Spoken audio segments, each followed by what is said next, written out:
My name is Kenneth White. I'm originally from Florida. Um, I moved here with my family. We were a military family, traveling throughout the United States and abroad. And my dad was an Army chaplain, and so he was assigned. His last military assignment was right here in Washington D.C. at Walter Reed, and this was just about the time for him to end his career, and they decided they wanted to stay in Washington rather than go back to Florida. And so my other siblings, we all felt the same, so we were just content on just making Washington our home.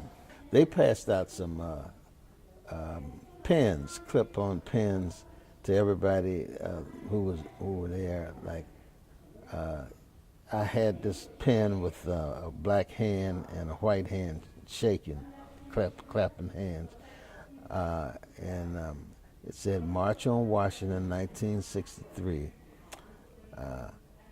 I kept that pen for I don't know how long, but somehow, somewhere, and moving around, it just lost it. But that was one part of that history that I wish I still had. I went on my own. I didn't go with a group or with the church. I just went on down. I just remember that I wanted to get down there early because they announced it, and because of the crowds, you might have a problem getting close. So I was lucky. I got there very early, and we were able to get a good view and close up of the activities. So, I don't remember how long it lasted, but I was there at least 2 hours. And there was singing and chanting, and then Martin Luther King's speech, which I heard.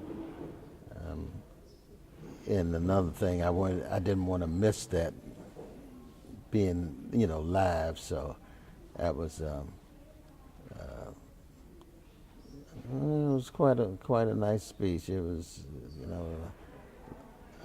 what everybody came for, and the nonviolent movement of Martin Luther King it was what everybody, I think, thought was one of the best ways to demonstrate or protest. So, and it was effective. And is there like a deeper reason why, you turned out that day to the march? Just to show my support, and to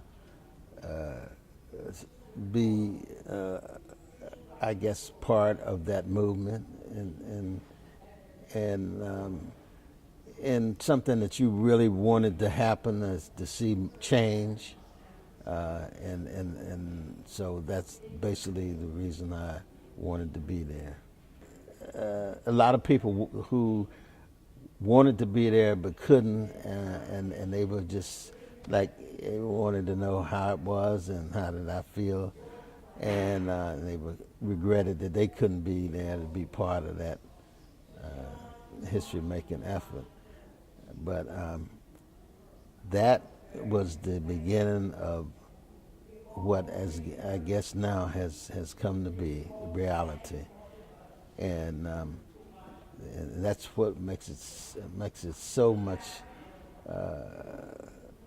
I guess, pleasing to you, that when you know that you took part in something that was successful, and it set the ground rules for all the achievements and accomplishments that has been made. Here we are, 2013. It's 50 years since the march. And if, some young folk today are to ask or see, we have an African American president, and they were to say, why was the March on Washington so important back in 50 years ago, what would you tell them? I say, well, this is the reaping of the works, and it's